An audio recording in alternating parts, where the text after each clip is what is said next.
J'espère que tu vas bien. Je suis vraiment contente de t'accueillir dans cette vidéo. Ensemble, aujourd'hui, on va regarder les 7 piliers qui sont vraiment essentiels pour construire ton image de marque forte et puissante.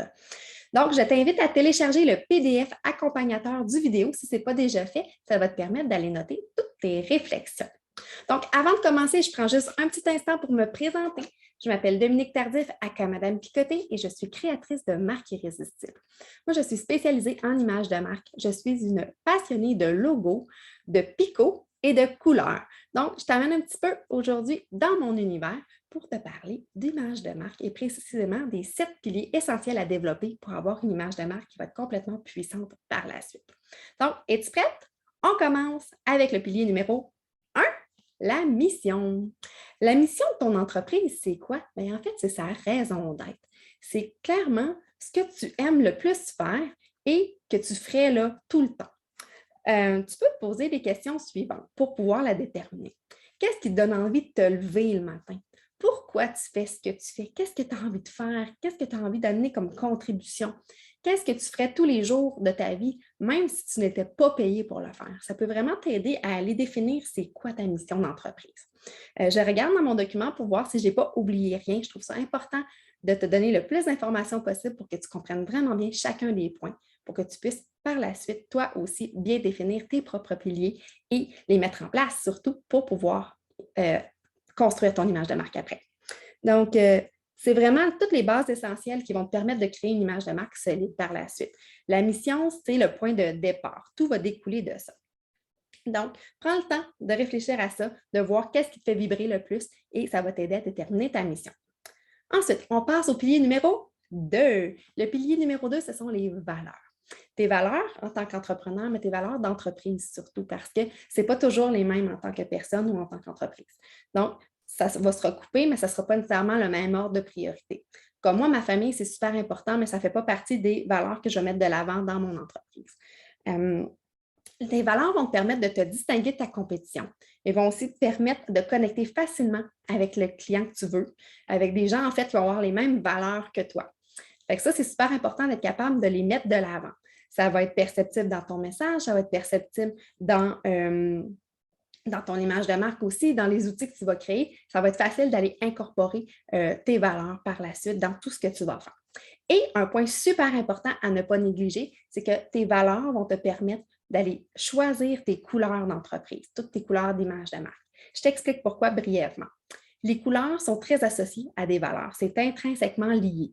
Si on pense, par exemple, à quelqu'un qui aurait envie de mettre de l'avant tout le côté professionnel, de confiance, qu'on va savoir les vraies affaires, des couleurs avec des bleus foncés ou des verts foncés, ça va être super pertinent.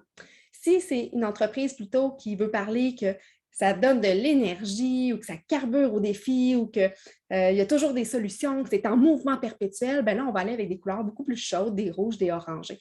Donc, vraiment, en fonction de ce qu'on veut véhiculer comme message, qu'on veut véhiculer comme valeur ou comment on veut être perçu, ça va vraiment avoir un impact sur le choix de nos couleurs. Ça, c'est super intéressant. Je reviens à mon guide juste pour voir qu'est-ce que je n'ai pas dit. Ah oui, c'est sûr que tu peux poser plein de questions pour déterminer tes valeurs. Ce n'est pas toujours facile de savoir ça quand on se dit c'est quoi tes valeurs? On ne le sait pas nécessairement.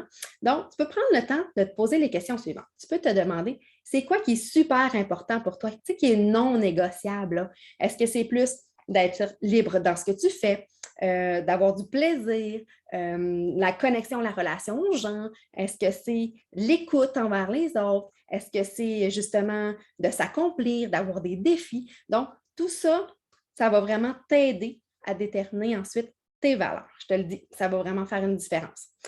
Si tu ne sais pas par quoi commencer, tu peux simplement aller chercher sur Internet liste de valeurs et tu vas pouvoir voir c'est quoi qui est écrit.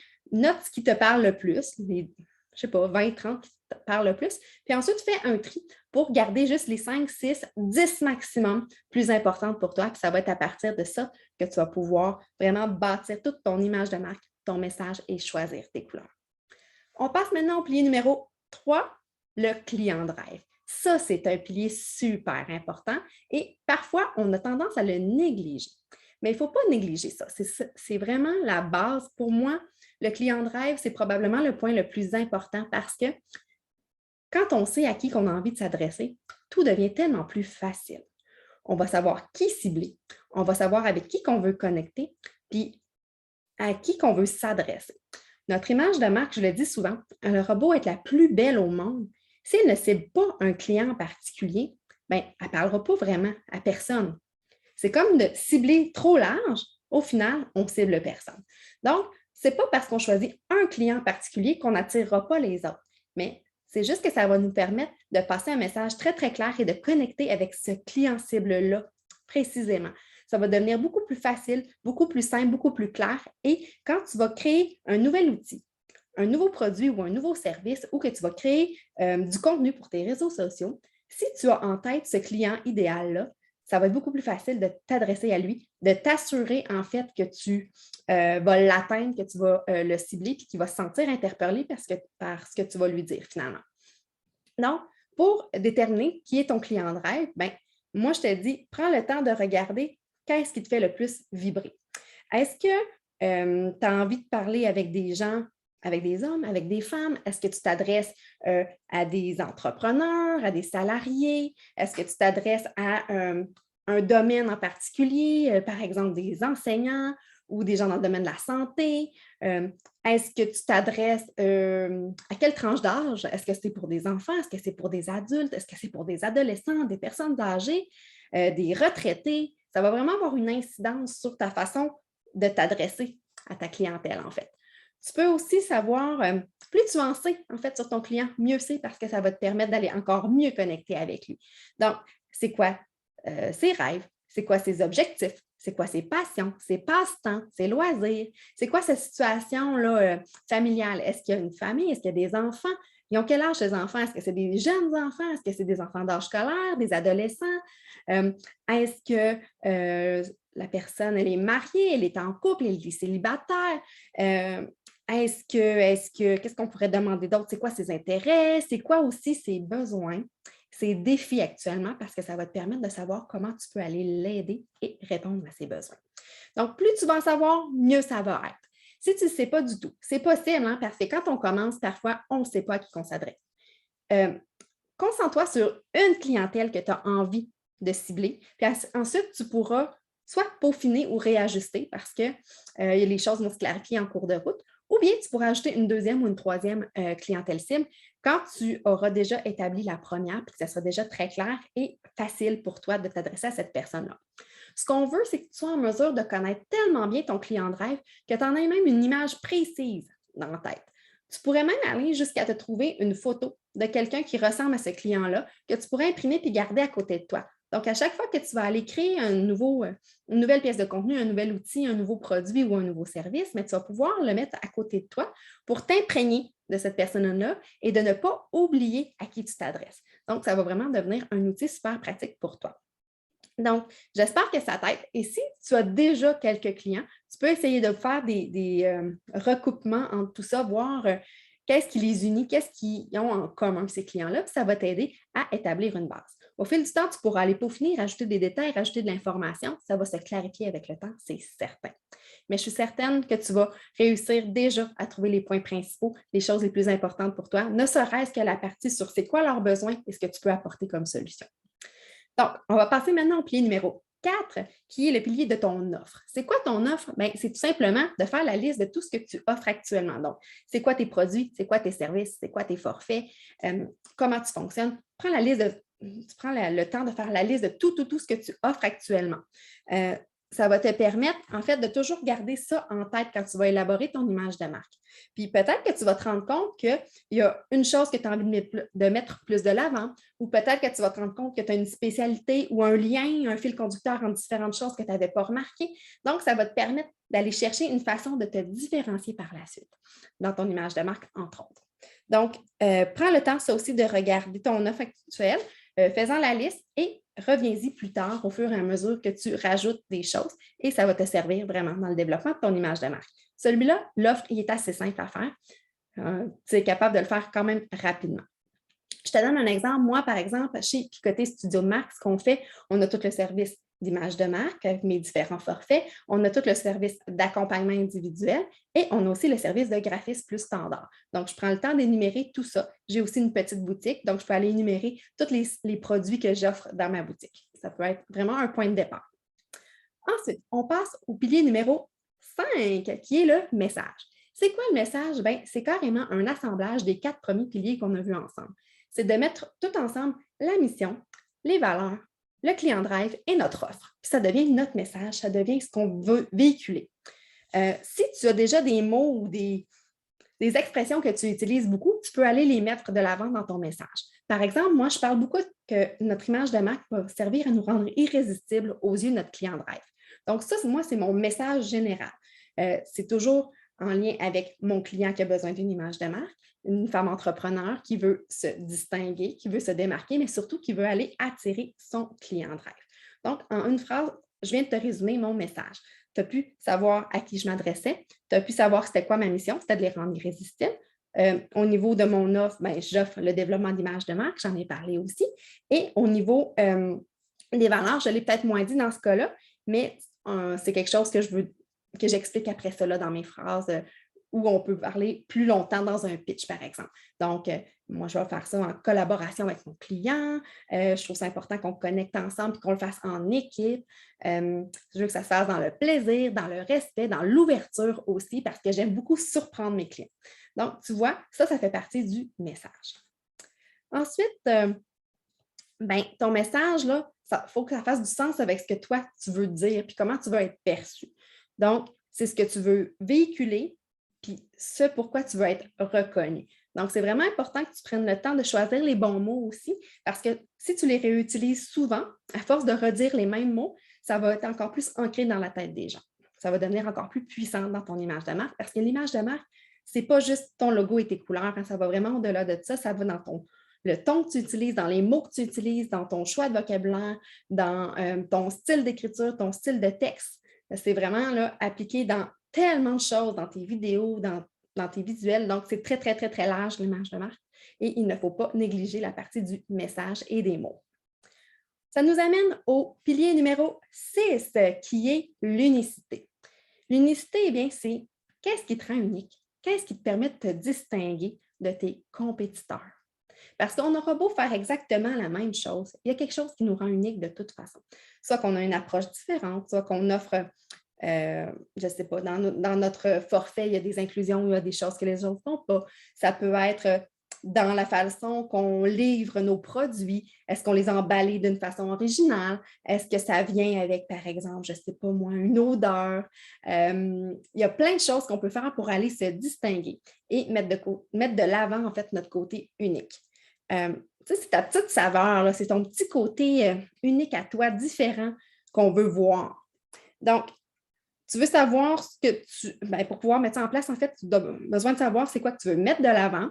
Tu as besoin aussi de savoir ce qui te différencie des autres. Pourquoi que les gens vont te choisir toi versus ton compétiteur? Ça n'a pas toujours besoin d'être super flamboyant. Ça peut être plus subtil. Ça peut être que tu as développé une méthode de travail unique à toi. Ça peut être que tu as, je ne sais pas moi, développé une méthode, mais qui ajoute une étape supplémentaire que les autres ne font pas. Ça peut être carrément que tu offres quelque chose d'unique, que personne d'autre offre ça aussi. Ça peut être très, très large, la définition de l'unicité, mais ça n'a pas besoin d'être quelque chose de super coloré et à l'extrême des autres non plus. Il faut que tu te respectes, il faut que ça soit unique à toi, mais dans le respect de tes valeurs, de qui tu es, de ta personnalité. Parce que si ce n'est pas ça, si c'est fait juste pour le coup d'œil, ben ça va paraître que les gens ne connecteront pas avec toi. Donc, il faut vraiment que tu vois ce que toi te rend unique. Fait que tu peux te demander les questions suivantes. Comment tu as envie d'être perçu? Qu'est-ce que tu veux que les gens ressentent en ta présence? Qu'est-ce que tu veux que les gens retiennent de toi? Est-ce que tu as développé une méthode ou un procédé ou une façon de faire unique? Est-ce que tu offres quelque chose de complètement nouveau? Qu'est-ce que tu pourrais faire pour aller faire la petite différence, là, amener pour innover, en fait, amener ton service ou ton produit un petit peu plus loin pour qu'il soit encore plus unique? Donc, ça donne vraiment une idée de ce que tu peux aller te poser comme question pour savoir ce qui te rend unique. Ensuite, on va passer au 6e et dernier pilier. J'ai dit 6e, mais c'est 7e. On est rendu à parler des goûts. Les goûts, c'est super important d'en tenir compte, surtout quand on est un travailleur autonome, parce qu'on veut que ton image de marque te ressemble vraiment, qu'on puisse dire wow, ça, c'est vraiment elle. Que les gens qui te connaissent te reconnaissent justement quand ils voient ton image de marque. En voyant ton logo, tes couleurs, c'est tout ton univers en fait qui va être créé. Puis on veut que les gens fassent ah oui, je la reconnais, c'est vraiment son univers à elle. Donc, moi, aujourd'hui, je n'ai pas de chandail à poids, mais habituellement, je porte des vêtements à picot parce que je suis Madame Picoté. Mon entreprise, c'est Picoté. Donc, tout le monde m'associe au picot, au poids. Dans ce cas-ci, aujourd'hui, j'ai mis mes petites ampoules pour aller avec mon service d'accompagnement, pour aller aussi avec les icônes là, que vous avez vues dans votre document PDF, qui est la petite ampoule. Donc, vous voyez, j'étais quand même concept. Nos goûts sont importants parce que ça va nous permettre d'être tellement à l'aise et confortable avec notre image de marque que ça va être facile de l'incarner, de la mettre de l'avant. Ça va devenir en fait tout ton univers visuel, tout l'univers de ton entreprise. Est-ce que tu connais, c'est quoi que tu aimes en termes de couleurs, en termes de motifs? Est-ce que tu es plus illustration ou photo? Quel genre d'illustration ou de photo? Aimes-tu plus les choses en couleur, en noir et blanc? Es-tu plus du genre à aimer des lettrages en lettres attachées ou des lettrages très droits, très bâtons qu'on appelle? Donc, ça, c'est vraiment important que tu saches qu'est-ce qui te fait vibrer, qu'est-ce qui t'attire. Tu peux aller voir un peu sur Internet, voir différents logos, différents univers, différentes images de marque pour voir ce qui t'interpelle. Et ça va t'aider à déterminer c'est quoi tes goûts. Tu peux faire la même chose aussi avec ce que tu n'aimes pas. Donc, c'est quoi les lettrages qui te déplaisent, que tu n'aimes pas? Est-ce que tu aimes mieux quand c'est très, très lisible ou que tu aimes mieux quelque chose de visible, de différent, d'unique? Est-ce que, même chose au niveau des motifs, des couleurs, est-ce qu'il y a des choses que tu n'aimes pas du tout? Par exemple, est-ce qu'il y a des mélanges de couleurs que tu trouves désagréables? Aimes-tu plus les couleurs qui sont très vibrantes ou les couleurs qui sont plus pastel, par exemple? Donc, c'est vraiment des questions à aller te poser pour savoir vraiment bien ce que tu aimes et ce que tu n'aimes pas. Ça va te permettre d'aller établir ensuite des inspirations pour créer ton image de marque qui va pouvoir être encore plus solide et puissante si elle te ressemble. Parce que comme je te disais tantôt, plus tu l'aimes, plus ça va devenir facile pour toi de la mettre de l'avant, de la montrer aux gens, de l'incarner complètement et ça va faire en sorte que les gens vont te reconnaître. Donc ça devient super, super important. Donc, on a vu ensemble aujourd'hui les 7 piliers essentiels pour pouvoir construire ton image de marque forte et puissante. On a parlé de mission, de valeur, de client drive, d'offres, de messages, d'unicité et finalement de goût. J'espère que tu as appris quelque chose, que ça va te permettre d'aller faire une bonne analyse, de réfléchir à tout ça pour pouvoir par la suite aller créer ton image de marque unique à toi. Évidemment, si tu as besoin d'aide ou si tu as des questions, tu peux me contacter, ça va me faire plaisir de t'aider et de te répondre. Moi, je suis une passionnée d'image de marque, j'en parlerai pendant des heures, mais je pense que déjà, ce temps-là, je ne sais même pas combien de temps que ça dure, mais ça doit être une quinzaine de minutes. C'est déjà suffisamment long, je pense, pour te donner toute l'information nécessaire. Je te souhaite une bonne réflexion. J'espère que ça va vraiment t'avoir aidé et tu peux toujours y revenir plus tard pour voir si c'est encore la même chose, si c'est encore pertinent pour toi dans 3 mois, 6 mois, 1 an, parce que c'est très évolutif. Ça va te permettre de réajuster le tir en cours de route si tu te rends compte qu'il y a des choses qui ne sont pas tout à fait alignées avec ce que tu veux réellement. Donc, je te souhaite une belle réflexion. Merci d'avoir pris le temps de regarder ma vidéo. Et si tu as des questions, n'hésite pas à me contacter, ça va me faire plaisir. Tu peux me joindre au picotestudio.com ou bien sur ma page Facebook de Picoté Studio, tout simplement. Passe une belle journée et bonne réflexion. Bye bye!